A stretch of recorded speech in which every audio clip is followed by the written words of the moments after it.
Master minds commerce చదవాలనుకునే 10th inter విద్యార్థుల తొలి ఎంపిక. నమస్తే, వెల్కమ్ టు సుమన్ టీవీ. నేను మీ anchor Sri. So futuristic lab on wheels, especially దీని గురించి మాట్లాడాలి అంటే ఇప్పుడు ప్రజెంట్ మనం చూస్తే టెక్నాలజీయే ప్రపంచం మొత్తాన్ని నడిపిస్తుంది అని చెప్పొచ్చు.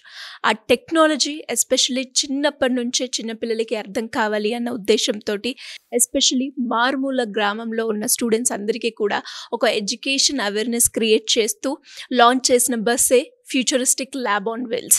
సో అసలు ఈ బస్ని స్టార్ట్ చేయడానికి గల కారణాలు ఏంటి, ఈ ఐడియా ఎలా జనరేట్ అయింది, ఒక ఆంటర్‌ప్రీనియర్ జర్నీగా మార్చుకోవాలి అన్న థాట్ ఎలా వచ్చింది, వీటన్నిటి గురించి ఇన్ డీటెయిల్గా ఈ రోజు మనతో మాట్లాడడానికి మధులాష గారు ఉన్నారు. వారిని అడిగి తెలుసుకుందాం. హలో అండి. నమస్తే అండి. హలో. యా, ఎలా ఉన్నారు? చాలా బాగున్నాను. మీరు ఎలా ఉన్నారు? Good good, thank you. And బేసిక్గా ఫ్యూచరిస్టిక్ ల్యాబ్ ఆన్ వీల్స్ ఏదైతే బస్ చూడడం జరిగిందో పిల్లలందరూ కూడా చాలా ఇంట్రెస్టింగ్గా అసలు రోబోటిక్స్ అంటూ ఇలా రకరకాలుగా ఆ బస్సులు మనమైతే చూస్తూ ఉన్నాం.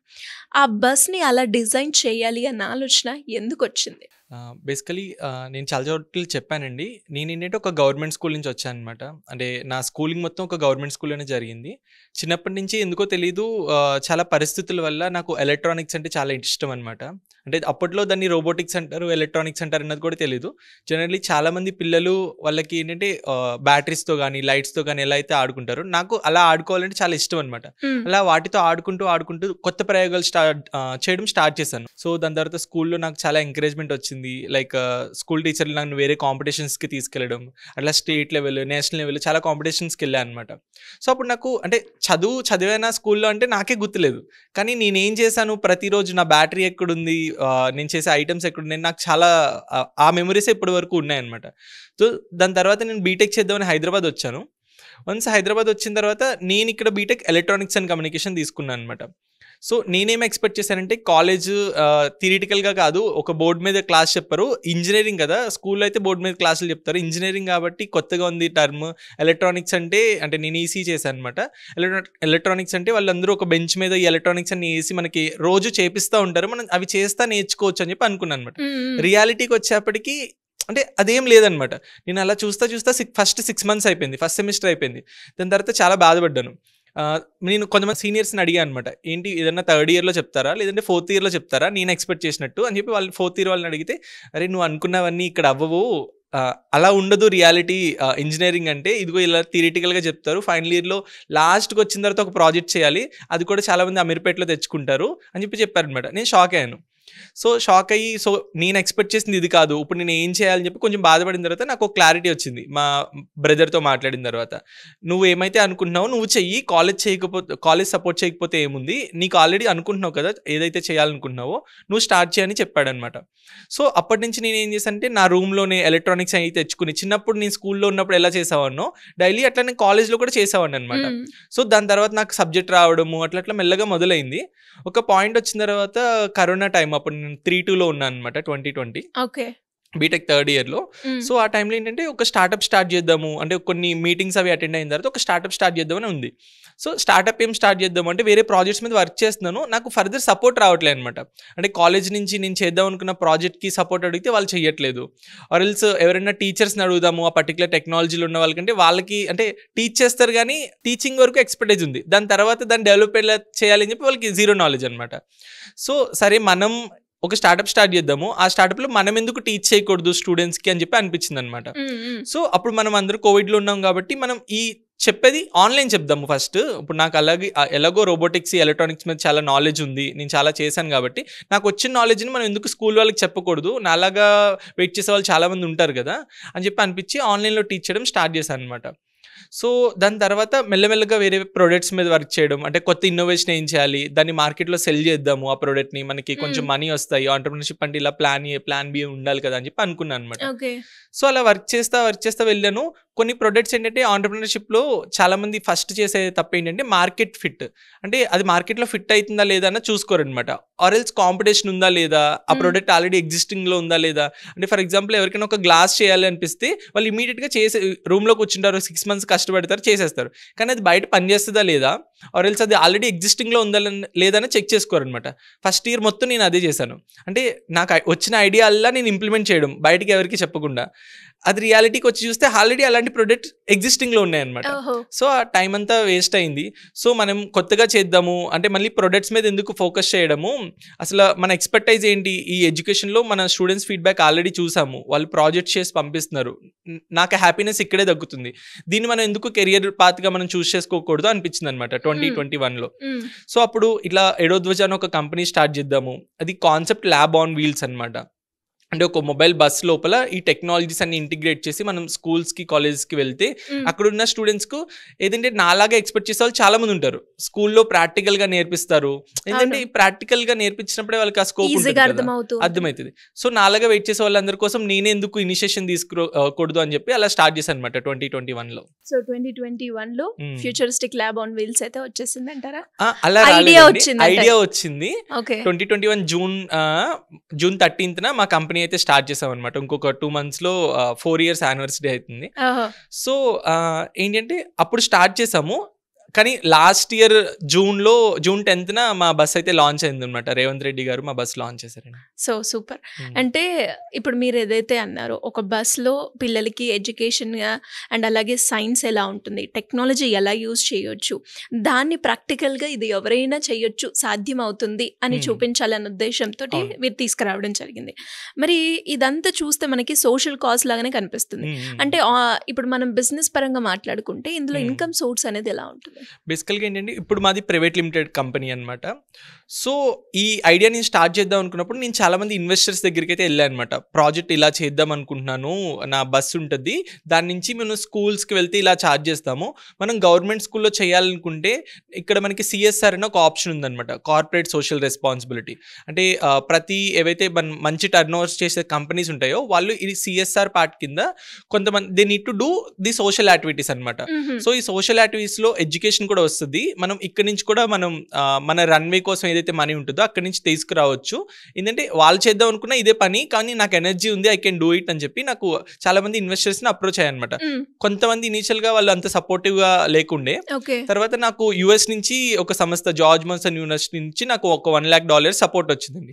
దాని తర్వాత ఆ సపోర్ట్ తర్వాత నాకు startup India seed fund scheme తీసుకున్నాను, అక్కడి నుంచి కూడా నాకు సపోర్ట్ వచ్చి ఒక 25 lakhs. అలా ఒక బస్ అయితే ఎస్టాబ్లిష్ చేశాను అనమాట. అంటే ఇప్పుడు వాళ్ళు ట్రస్ట్ చేశారు నా మోడల్ ఎట్లా ఉంది, ఇప్పుడు ఒక ఇన్వెస్టర్ మనకి మనీ ఇస్తున్నాడు అంటే అక్కడి నుంచి రావాలి అని వాళ్ళు చూస్తారు. సో ఇక్కడ we have multiple revenue sources.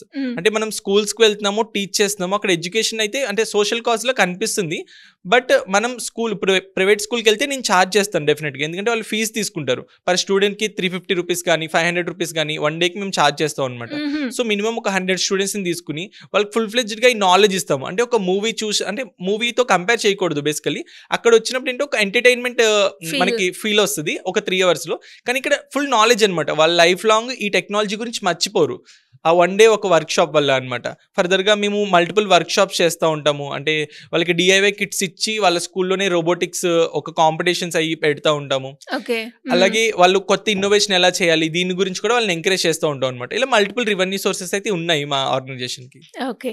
And అలాగే మీరు ఇది స్టార్ట్ చేసేటప్పుడు మీకు ఇప్పుడు రీసెంట్గా కూడా మీరు కలాం స్ఫూర్తి యాత్ర అనేది కూడా మీరు లాంచ్ చేయడం జరిగింది, అండ్ సక్సెస్ఫుల్గా తెలంగాణలో ఆల్మోస్ట్ 33 districts కవర్ చేయడం జరిగింది. అంటే ఎలా ఉంది రెస్పాన్స్ పిల్లల నుంచి, స్టూడెంట్స్ నుంచి ఎలా ఉంది, ఆ కాన్సెప్ట్ ఏంటి, ఎలా రిసీవ్ చేసుకున్నారు ఆడియన్స్? బేసికలీ నేను బస్ స్టార్ట్ చేసిన తర్వాత చాలా డేస్, కొన్ని డేస్ అంటే ఈ ఆంటర్‌ప్రెన్యూర్‌షిప్ అనేది అంత ఈజీ కాదండి, చూసినంత ఫ్యాన్సీగా కనిపించదు అనమాట. కొన్ని డేస్ నా బస్ని ఖాళీగా ఉంచాను అనమాట. నాకు ఎందుకో నచ్చలేదు, మనం ఇంత కష్టపడి చేసాము, స్కూల్స్కి వెళ్ళలేకపోతున్నాం, వెళ్ళాలంటే వి నీడ్ మనీ కదా, లైక్ డెఫినెట్గా మనకి టీమ్కి కానీ ఆర్ ఎల్స్ మనకి ఫ్యూయల్కి కానీ చాలా ఖర్చులు అవుతాయి.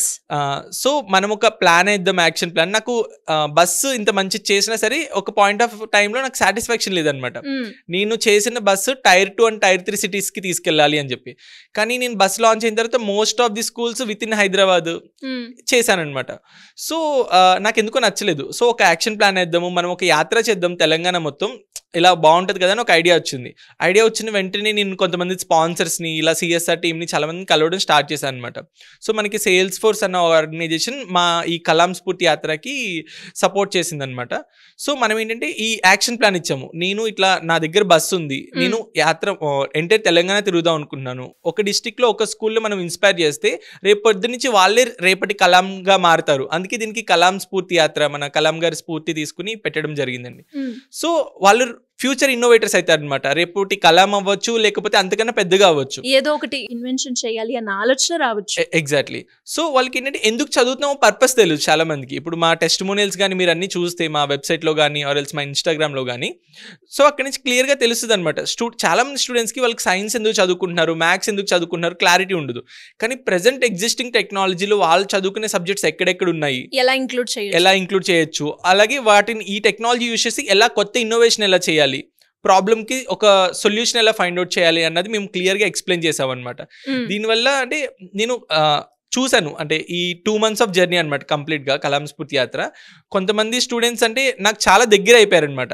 అంటే మేము స్పెండ్ చేసింది ఒక్కడే అయినా స్కూల్లో they have seen like what we are doing really కదా, మేము పడే స్ట్రగుల్ కానీ స్టూడెంట్స్కి ఆ టెక్నాలజీ అందించాలి అని చెప్పి, అలాగే వాళ్ళు నేర్చుకున్న తర్వాత ఇచ్చే ఫీడ్బ్యాక్ కానీ. కొన్ని డిస్ట్రిక్ట్స్లో ఏంటంటే కొంతమంది పాటలు పాడారు. అంటే ఒక 3rd class అమ్మాయి మా బస్సు గురించి పాట రాసిందనమాట, బస్సమ్మ బస్సు బస్సమ్మ బస్సు అని చెప్పి. అంటే విత్ ఇన్ షార్ట్ టైంలో వాళ్ళకి ఆ ఇన్స్పిరేషన్ ఎక్కడి నుంచి వచ్చింది, ఒక టాలెంట్ బయటకు వచ్చిందనమాట. అలాగే కొంతమంది స్టేజ్ మీద మాట్లాడుతూ ఏడ్చేశారనమాట. ఎందుకంటే they never seen this kind of technology anywhere అనమాట. వాళ్ళ లైఫ్ అంతా కష్టపడినా వాళ్ళు చూస్తారో లేదో తెలీదు. బట్ ఆ ఎకో సిస్టమ్ని వాళ్ళున్న విలేజ్లోనే వాళ్ళున్న స్కూల్లోనే తీసుకురావడం వల్ల వాళ్ళకి చాలా హ్యాపీ అనిపించింది అనమాట. ఆ ఆనంద బాష్పాలు ఉంటారు కదా, అట్లా మీరు చూడొచ్చు. ఒక స్టూడెంట్ ఆన్ స్టేజ్ ఏడ్ చేశాడు అనమాట. మా టీంకి ఒక పర్పస్ అర్థమైంది, ఓకే మనం ఇంత కష్టపడి చేస్తున్నాము, మీనింగ్ఫుల్ అనిపించింది అనమాట మాకు కూడా. సూపర్. అండ్ అలాగే మరి ఇది స్టార్ట్ చేసినప్పుడు మీరు అన్నట్టుగానే అది క్లిక్ అవుతుందో క్లిక్ అవ్వదో అన్న డౌట్ అయితే ఉంటుంది. ఆడియన్స్ రిసీవ్ చేసుకుంటారా లేదా అన్నది కూడా ఉంటుంది. ఆ మూమెంట్లో మీరు ఎలా బ్యాలెన్స్ చేశారు అండ్ ఎలా మీరు మీ అటెన్షన్ని గ్రాప్ చేసుకోలాగా ట్రై చేశారు? ఇప్పుడు బేసికలీ ఇనీషియల్గా అయితే చాలా సెల్ఫ్ డౌట్ ఉంటుందండి మనకి. అంటే నేను కంపెనీ స్టార్ట్ చేసిన తర్వాత ఆల్మోస్ట్ ఒక 2 years మాకు బస్ లేదు మా చేతిలో. 2 years తర్వాత మాకు బస్ వచ్చిందనమాట లాస్ట్ ఇయర్ జూన్లో. ఏంటి అంటే ఈ లోపు చాలా మంది అడుగుతూ ఉంటారు కదా, ఏం చేస్తున్నావు నువ్వు, బీటెక్ అయిపోయింది, ఎంబీఏ అయిపోయింది, ఖాళీగా ఏం చేస్తున్నావు, తెలీదు. నేను ఏం చేస్తున్నాను, నా దగ్గర ఉన్న ప్రొడక్ట్ ఏమైనా ఉంటే నేను చూపించవచ్చు, ఒక పెన్నో గ్లాసో బాటిల్ ఏదైనా ఉంటే నేను చూపించవచ్చు. నా పెద్ద బస్సు నేను ఒక పక్కన తయారు చేద్దామని ఇది చూస్తున్నాను. నా విజన్ ఎక్స్ప్లెయిన్ చేసినా చాలా మందికి అర్థం కాదు. ఇప్పుడు కూడా ఆడియన్స్లో చాలా మందికి బస్ అనగానే ఏంటి బస్ అనుకుంటారు. అది ఎప్పుడైతే ఎక్స్పీరియన్స్ చేస్తారో అప్పుడే తెలుస్తుంది మన విజన్ ఏంటి అన్నది. సో చాలా అయితే స్ట్రగుల్స్ పడ్డాం అనమాట. అంటే ఎలాంటి బీటెక్ అయిపోయో చక్కగా జాబ్ చేసుకోవచ్చు కదా, ఎందుకు ఇవి వీటితోటి ఎంత ఇన్కమ్ జనరేట్ చేస్తావు, ఇలాంటి వర్డ్స్ అని విన్నారా? అవును, డెఫినెట్ గా విన్నానండి. అంటే అవి లేకున్నప్పుడు అవి ప్రతి ఒక్కరి జీవితంలో ఉంటాయి, నా జీవితంలో కూడా చాలా ఉన్నాయి అనమాట. కాకపోతే అవన్నీ కూడా నేను ఎప్పుడు అంటే బస్సు ఉన్నప్పుడే కాదు స్కూల్కి వెళ్ళింది, దాని ముందు కూడా చాలా స్కూల్స్కి వెళ్ళాను అనమాట. When ever I went to some schools, అక్కడ స్టూడెంట్స్ ఫీడ్బ్యాక్ ఉంటుంది కదా, అయిపోయిన తర్వాత ఎలా అనిపించింది అని చెప్పి స్టూడెంట్స్ దగ్గర ఫీడ్బ్యాక్ తీసుకుంటాం అనమాట. వాళ్ళు చెప్పినప్పుడు నాకు హ్యాపీ, అంటే ఆ ఎనర్జీ నాకు ఒక 2-3 months ఉంటుంది అనమాట. అంటే వాళ్ళు ఎలా అనిపిస్తుంది, మేము చెప్పే టెక్నాలజీ కానీ మా వర్క్షాప్ గురించి కానీ వాళ్ళ టెస్టిమోనియల్స్ విన్న తర్వాత మాకు చాలా హ్యాపీ అనిపిస్తుంది. ఆ ఎనర్జీ వల్ల అంటే ఈ పక్కన వాళ్ళన్న మాటలు ఏవి గుర్తుండవు అనమాట మాకు బేసికలీ. ఓకే. అండ్ అలాగే మరి ఒక స్టూడెంట్ అంతలా సబ్జెక్ట్ అర్థమైంది అంటే దాని వెనకాల చాలా అంటే చెప్పే విధానం కావచ్చు, లేదంటే అవి చూసినప్పుడు అంత ఈజీగా ఒక స్టూడెంట్ మనకి అంత ఈజీగా కనెక్ట్ అవ్వరు. అలా కనెక్ట్ అవ్వడానికి మీరేం చేశారండి? బేసికలీ నాకు చాలా టైం దొరికింది. కంపెనీ స్టార్ట్ చేసిన తర్వాత బస్ రావడానికి ఆల్మోస్ట్ 2.5 years నాకు టైం ఉందన్నమాట. ఈ 2.5 years నేను రీసెర్చ్ అనమాట, ప్రతిరోజు రీసెర్చ్ చేస్తూ ఉంటాను. ఒక స్టూడెంట్ బస్సులోకి వస్తే మనల్ని మర్చిపోకుండా ఎలా ఉంటాడు అంటే, నేను బస్సులో పెట్టిన 16 టెక్నాలజీస్ అనమాట. అంటే ఇప్పుడు జనరలీ మనం ఒక ఫుల్ మీల్స్ తింటే మీకేమో బిర్యానీ నచ్చుతుంది, నాకేమో లాస్ట్లో పెట్టిన స్వీట్ నచ్చుతుంది. సో ఈ టెక్నాలజీస్లో ఒక్కొక్క స్టూడెంట్కి ఒక్కొక్కలా ఉంటుంది ఐడియాలజీ. సో వాళ్ళకి ఏం నచ్చుతుంది, ఒక కేటగిరీ పీపుల్కి ఎలా నచ్చుతుంది, అసలు నచ్చకుండా ఎవరు దిగరు అనమాట. ఏదో ఒక ఐటెంలో దే హ్యావ్ సీన్ సంథింగ్, ఇది నా లైఫ్, నేను దీని నుంచి ఏదైనా ఇన్నోవేట్ చేయాలి అనుకునేలాగా ఈ డిఫరెంట్ టెక్నాలజీస్ని ఒకటే బస్సులో పెట్టి, అలాగే వాళ్ళ లోపలికి వస్తున్నప్పుడు మీరు ఆల్రెడీ బస్ చూసారు, ఆ కలర్ కాంబినేషన్స్ కానీ అంటే పిల్లల్ని అట్రాక్ట్ చేసే కలర్స్ అనమాట. అలాగే ఆ స్పేస్ కానీ అంటే వాళ్ళకి కంజెస్టెడ్ అనిపించకూడదు. ఇప్పుడు మనం ఆర్టీసీ బస్సులోకి వెళ్ళినా లేకపోతే ట్రావెల్స్ బస్సులోకి వెళ్ళినా అక్కడ కూర్చోడానికి కొంచెం కంజెస్టెడ్ అనిపిస్తుంది. కానీ ఇక్కడ ఒక 3 members నుంచున్నా సరే వీ హ్యావ్ ద స్పేస్ అనమాట. అలా ఫ్రీగా ఉండి ఆ టెంపరేచర్ కానీ కూలింగ్ ప్రతి దాని మీద వర్క్ చేసాం అనమాట.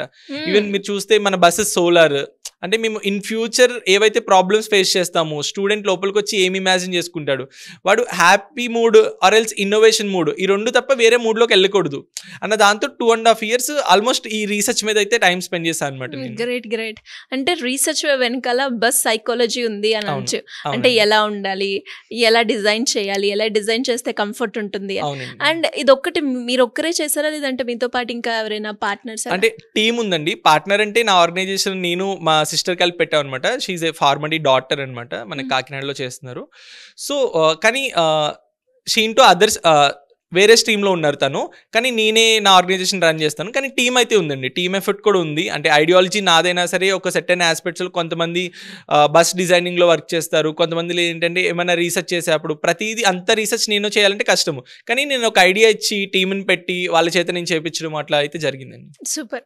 అండ్ ఇప్పటి వరకు ఈ 4 yearsలో అంటే ఒక పిల్లల్ని మీరు ఏదైతే అన్నారో, ఒక నాకు సాటిస్ఫాక్షన్ ఉంది పిల్లల నుంచి వచ్చే ఫీడ్బ్యాక్ నుంచి అని అన్నారు.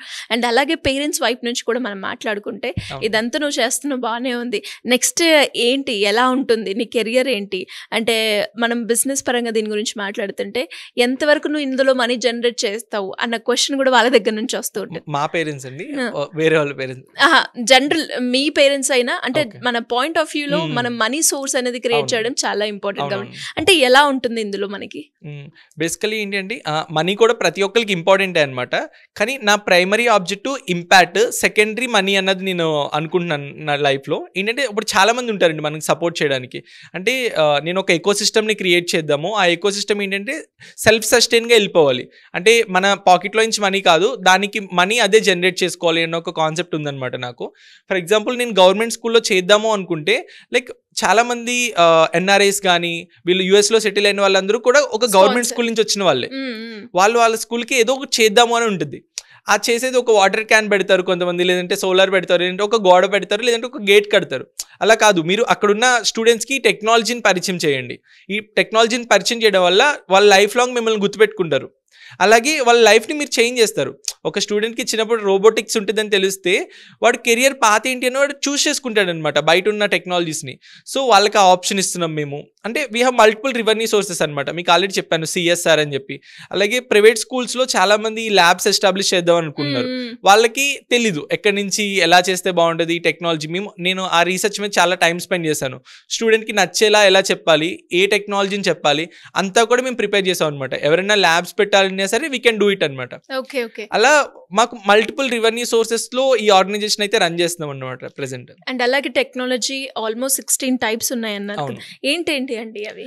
బేసికలీ మనకి robotics, IoT, 3D printing, hologram, hover board, static electricity, ఇలా డిఫరెంట్ అనమాట ఒక్కొక్క సెగ్మెంట్లో. మళ్ళీ రోబోటిక్స్లోకి వచ్చేప్పటికి మనకి ఒక 30 to 50 ప్రాజెక్ట్స్ ఉంటాయి. ఐఓటీలో ఒక 15 ప్రాజెక్ట్స్ ఉంటాయి. అట్లా ఒక్కొక్క టెక్నాలజీలో మల్టిపుల్ ప్రాజెక్ట్స్ అనమాట. అంటే స్టూడెంట్స్కి ఇంకా ఉన్నాయా అంటే ఒక దాని తర్వాత ఇంకొకటి, అంటే వాళ్ళు అలసిపోకూడదు. అలాగే నేను కాలేజెస్ కూడా వెళ్తున్నాను అని చెప్పాను కదా. అంటే నాట్ ఓన్లీ స్కూల్ లెవెల్, ఇప్పుడు టెక్నాలజీ అంటేనే కాలేజ్, బీటెక్ అంటారు, అందుకే బ్యాచిలర్స్ ఆఫ్ టెక్నాలజీ. కానీ కాలేజెస్లో లేదు అది. సో ఆ బీటెక్ వాళ్ళకి కావాల్సిన టెక్నాలజీస్ కూడా పెట్టాను అనమాట. కానీ వెన్ ఎవర్ నేను స్కూల్కి వెళ్తున్నప్పుడు డిఫరెంట్గా చెప్తాను, కాలేజ్కి వెళ్తున్నప్పుడు డిఫరెంట్గా చెప్తాను. వాళ్ళకి తగ్గట్టుగా ఈ టెక్నాలజీస్ని ముందుకు తీసుకొచ్చి వాళ్ళకైతే ఎక్స్ప్లెయిన్ చేస్తాం అనమాట. ఓకే. అండ్ అలాగే టెక్నాలజీ అంటే ఇప్పుడు ప్రపంచం మొత్తాన్ని టెక్నాలజీ నడిపిస్తుంది అని చెప్పొచ్చు. అండ్ అలాగే ఇప్పుడు ఎవరైతే స్టూడెంట్స్ బస్ ఎక్స్పీరియన్స్ అయిపోయిన తర్వాత మీరు చెప్పే దాంట్లో బాగా ఏ టెక్నాలజీకి బాగా కనెక్ట్ అయ్యారండి? Like most of the people అయితే రోబోటిక్స్కి ఇంట్రెస్ట్ అనిపిస్తుంది అనమాట. ఎందుకంటే నేను కూడా నా చిన్నప్పటి నుంచి రోబోటిక్స్ అంటే నాకు ఇంట్రెస్ట్. అలాగే ఇప్పుడు వర్చువల్ రియాలిటీ అని చెప్పి మనం విఆర్ హెడ్సెట్ అది యూజ్ చేస్తున్నాం, అది కూడా చాలా మందికి ఇంట్రెస్ట్ అనిపిస్తుంది. కొంతమందికి ఏంటంటే ఈ 3D ప్రింటింగ్, మీరు మన బస్సులో 3D ప్రింటర్స్ చూసారు, అవి ఏంటంటే మన ర్యాపిడ్ ప్రోటోటైపింగ్ అనమాట. ఇన్స్టెంట్గా ఎలాంటి ఆబ్జెక్ట్ అయినా మీరు క్రియేట్ చేసుకోవచ్చు. వాళ్ళు ఏంటంటే అలాంటి ఒక టెక్నాలజీ, అంటే అది ఒక దేవుడి ఇచ్చిన ఒక ఇన్వెన్షన్లా అనిపిస్తుంది అనమాట. అంటే మన కళ్ళ ముందే వితిన్ 10 minutes ఒక ప్రొడక్ట్ వస్తుంది అంటే అది చాలా ఈ యుగంలో అదొక అద్భుతమనే చెప్పాలి. సో వాళ్ళు చూసేప్పటికి ఓకే దీన్ని యూజ్ చేసుకుని మనం ఏమైనా కొత్తగా క్రియేట్ చేయొచ్చు, అది ఇంకా వాళ్ళ మైండ్లో ఉండిపోతుంది అనమాట. ఇలా మెయిన్గా ఈ 3 టెక్నాలజీస్ గురించి అయితే బాగా ఆలోచిస్తూ ఉంటారు. ఓకే. అండ్ మీరు చెప్పడం జరిగింది, ఎప్పుడైతే నేను స్కూల్ విజిట్ చేశానో అక్కడ చాలామంది వాళ్ళ టాలెంట్ని బయటకు తీసుకురావాలి, ఆల్రెడీ కొంతమంది కూడా ఎక్స్ప్లోర్ కూడా చేశారు వాళ్ళ టాలెంట్ ఏదైతే ఉందో with in short period of టైంలో అని. అంటే ఏ రకంగా మనము ఈ బస్ వల్ల స్టూడెంట్కి ఇంపాక్ట్ క్రియేట్ చేయడమే కాకుండా వాళ్ళలో ఉన్న ఆలోచనని క్రియేట్ చేయడానికి ఉపయోగపడుతుంది అంటారు? అవునండి. ఇప్పుడు జనరల్లీ ఏమవుతుందంటే మన స్కూల్లో, కాలేజ్లో కానీ, స్కూల్లో కానీ ఒక ప్యాటర్న్ నడుస్తుంది. ఎగ్జామ్లో నీకు 100కి 100 మార్క్స్ వస్తే నువ్వు టాపర్, నీకు 90 మార్క్స్ వస్తే నువ్వు ఇది కొంచెం తక్కువైనాయి, లేదంటే నీకు 35 మార్క్సే వస్తే నువ్వు జస్ట్ పాస్ అవుతున్నావు, నువ్వు ఇంకా వేస్ట్. అంటే అదే చేస్తున్నారు అనమాట పేరెంట్స్ కానీ, టీచర్స్ కానీ ఇదే చేస్తున్నారు. కానీ ఇప్పుడు ఇది కొత్త టెక్నాలజీ. ఆ 90 మార్క్స్ వచ్చిన స్టూడెంట్ ఒకలాగానే చూస్తాడు, 35 మార్క్స్ వచ్చిన స్టూడెంట్ ఒకలాగానే చూస్తాడు. ఇప్పుడు వీళ్ళ టాలెంట్ ఏంటని తెలుస్తుంది. నేను రోబోటిక్స్ మీరు యూజ్ చేసి ఇలా చేయొచ్చు, మీకు ఏమైనా ఐడియాస్ ఉన్నాయని వాళ్ళని క్వశ్చన్ అడుగుతాను. నేను అడిగినప్పుడు 35 మార్క్స్ ఉన్న స్టూడెంట్ ఒక ఆన్సర్ చెప్తాడు, 90 మార్క్స్ ఉన్న స్టూడెంట్ ఒక ఆన్సర్ చెప్తాడు. మేము అక్కడ వాళ్ళని జడ్జ్ చేయట్లేదు, కానీ మార్క్స్ వల్ల నేను అడిగిన క్వశ్చన్కి ఇంపాక్ట్ ఉండదు. వాళ్ళ ఐడియాలజీ, వాళ్ళ థింకింగ్ అన్నది ఇన్నోవేటివ్ గా వెళ్తుందా లేదా. మేబీ 35 మార్క్స్ ఉన్న స్టూడెంటే ఇంకా బాగా చెప్పొచ్చు కొత్త ఐడియాస్. నాకు చాలా మంది అలాగే కనిపిస్తారు, ఎందుకంటే వాళ్ళకి ఓన్లీ థియరిటికల్ గా చదవడం ఇష్టం ఉండదు అనమాట. ఇలా ప్రాక్టికల్ గా చెప్తే మేము అసలు 100 ఏంటన్నా మాకు 1000కి పెట్టినా మేము రాస్తాము అని చెప్పేవాళ్ళు ఉంటారనమాట. సో ఇట్లా డిఫరెంట్ గా ఉంటుందండి ఆ సెక్షన్ మొత్తం. ఓకే. అండ్ మీ టీం అందరూ ఎంతమంది ఉంటారండి మీ టీం మొత్తం? ఇప్పుడు మనం స్పెషల్ గా కలాం స్ఫూర్తి యాత్రలో అయితే మేము 10 మెంబర్స్ టీమ్ అయితే ట్రావెల్ చేసాం అనమాట, ఎంటైర్ 33 డిస్ట్రిక్ట్స్. ప్రెసెంట్ అయితే మేము ఒక ఫుల్ టైం ఒక 8 పీపుల్ ఉన్నాము. అలాగే ఎప్పుడు కూడా మేము కొత్త ఇన్నోవేషన్స్ మీద వర్క్ చేస్తూ ఉంటాం. అంటే బస్సులో ఏం కొత్తగా పెట్టొచ్చు, అలాగే మనం ఏమైనా కొత్త ప్రాజెక్ట్స్ చేసి స్టూడెంట్ కి ఇవ్వచ్చా. అలాగే కొంతమంది స్టూడెంట్స్ కూడా అప్రోచ్ అవుతూ ఉంటారు నన్ను ఇన్స్టాగ్రామ్ లో కానీ, అన్న నాకు ఇలా చేద్దామని ఉంది, నాకు ఏమైనా హెల్ప్ చేస్తావు అని చెప్పి. అలాంటి ప్రాజెక్ట్స్ కూడా నేను బీటెక్ వాళ్ళని కొంతమందికి ఇంటర్న్షిప్స్ ఇచ్చి వీళ్ళకి హెల్ప్ చేయించడము, అలాగే నాకు కొత్త ఇన్నోవేషన్స్ బస్సులో పెడదాం అనేది, నాకున్న ఐడియాస్ ని కొత్తగా ఇంప్లిమెంట్ చేయించడానికి వాళ్ళకి ఇంటర్న్షిప్స్ ఇచ్చి అలా కూడా చేపిస్తాం అనమాట. ఒక 25 ఇంటర్న్స్ వాళ్ళు కూడా ఉంటారు ఇప్పుడు. గ్రేట్. అంటే ఇప్పుడు పిల్లల నుంచి కూడా, అంటే మీరు అన్నట్టుగానే 35-90 అన్నప్పుడు ఐడియాలజీ డిఫరెంట్ ఉంటుంది, క్రియేటివిటీ లెవెల్ డిఫరెంట్ ఉంటుంది. కాబట్టి అంటే వాళ్ళు చేసిన ఇన్నోవేషన్స్ ఏమైనా ఉన్నాయా మన బస్సులో? ఉన్నాయండి. మన బస్సులో మీరు లాస్ట్లో చూస్తే స్టూడెంట్స్ ఇన్నోవేషన్ జోన్ అని ఒకటి పెట్టామన్నమాట. అంటే మనం డిఫరెంట్ స్కూల్స్కి వెళ్తాం కదా, అక్కడికి వెళ్ళినప్పుడు ఒక school student 7th class student ఒక ప్రాజెక్ట్ చేస్తాడు, 8th క్లాస్ వాళ్ళు ఒకటి చేస్తారు. ఈ స్కూల్లో వాళ్ళకి ఏంటంటే తనే గొప్ప. కానీ నేను వేరే స్కూల్కి వెళ్ళినప్పుడు ఈ ప్రాజెక్ట్ అక్కడ నా బస్సులో ఎగ్జిబిట్ చేయడం వల్ల వేరే వాళ్ళకి కూడా ఒక ఇన్స్పిరేషన్ వస్తుంది. అందుకే నా జోన్ అయితే క్రియేట్ చేశాను. అలా మనకి చాలా ప్రాజెక్ట్స్ ఉన్నాయన్నమాట. నేను వరంగల్, ఎస్పెషల్గా మనం కలాం స్ఫూర్తి యాత్ర గురించి చెప్పాలంటే, వరంగల్ డిస్ట్రిక్ట్లో హనుమకొండ అనుకుంటా, అక్కడికి వెళ్ళినప్పుడు ఏంటంటే ఒక స్టూడెంట్ నాకు ఒక కార్ తీసుకుని వచ్చాడు. అన్న ఇట్లా సెల్ఫ్ ఛార్జింగ్ కార్, అంటే మనకి ఎలాన్ మస్క్ కార్ ఉంటుంది కదా టెస్లా, అలా నేను చేద్దాం అనుకుంటున్నాను అని చెప్పాడు. నేను ఆల్మోస్ట్ ఒక క్లాస్ చెప్పడం ఆపి మా టీం వాళ్ళకి అప్పచెప్పి ఒక 1/2 అవర్ తనతో టైం స్పెండ్ చేశాను అనమాట. ఓకే దీన్ని ఇలా చేద్దాం అనుకుంటే ఇలా ఇంప్రూవ్మెంట్స్ అని చెప్పి. వితిన్ ఒక 3 days తర్వాత మనకి సైన్స్ ఫేర్ ఉందన్నమాట. I mean national science day ఉంది February 28న. సో 3 days తర్వాత నేను చెప్పిన కాంపోనెంట్స్ అన్ని తెప్పించుకుని నేను చెప్పిన ఇప్పుడు బీటెక్ 4th year చేయాల్సిన ఒక ప్రాజెక్ట్ని తను 8th క్లాస్లో ఉన్నప్పుడు చేశాడనమాట, ఒక వీడియో చూసి. ఓకే, అంటే మీరు స్టూడెంట్ టాలెంట్ ఎలా ఉందో చూసుకోండి. అలా మల్టిపుల్ పీపుల్ అనమాట ఎప్పుడు ఏదో ఒకటి పెడతా ఉంటారు, కొత్త ఇన్నోవేషన్స్. రీసెంట్గా ఇప్పుడు నిన్న కాక మొన్న నేను వాట్సాప్ స్టోరీలో కూడా పెట్టాను. అంటే ఒక చిన్నపిల్ల నాకు ఫ్లో అని చెప్పి ఒక కోక్ టిన్ ఉంటుంది కదా, జనరల్లీ మనం థమ్స్ అప్ కానీ కోక్ అని తాగుతాం కదా, ఆ కోక్ టిన్ మీద చిన్న డాట్స్ పెట్టి మేకుతో ఫ్లో అని చెప్పి రాసి లోపల ఒక లైట్ పెట్టింది అనమాట. అంటే ఇక్కడి నుంచి వస్తుంది ఆ క్రియేటివిటీ థాట్. అంటే జనరల్లీ మనం కోక్టిన్ ఉంటే దాన్ని నలిపి పడేద్దాము డస్ట్బిన్, లేదంటే ఎవరికైనా పాత సామాన్లు వాడికి ఇవ్వాలి, అది అక్కడి వరకు తెలుసు. కానీ ఉన్న ఒక వేస్ట్ కోక్టిన్ని మనం క్రియేటివ్గా ఎలా వాడచ్చు, దాన్ని నుంచి ఇప్పుడు అన్నకి ఇది పంపిస్తే డెఫినెట్గా నా క్రియేటివిటీ తెలుస్తుంది అని చెప్పి దే హ్యావ్ సెంట్ అనమాట. అంటే అక్కడి నుంచి వస్తుంది క్రియేటివిటీ అన్నది. సూపర్. అండ్ ఫైనల్గా అంటే నెక్స్ట్ ప్రాజెక్ట్స్ ఏంటి, ఎలా ఉండబోతుంది? ఫ్లో బస్ అది స్టూడెంట్స్కి ఎలా ఉపయోగపడుతుంది అంటారు ఫర్దర్ ప్రాజెక్ట్స్లో? ఇప్పుడు బేసికలీ మనం ఎంటైర్ తెలంగాణ అయితే తిరిగామండి. అంటే నాకు సాటిస్ఫాక్షన్ ఉంది, కానీ చాలామంది స్టూడెంట్స్కి మా స్కూల్కి ఎందుకు రాలేదు అన్న కోపం కూడా ఉందన్నమాట నా మీద, టు బీ ఫ్రాంక్.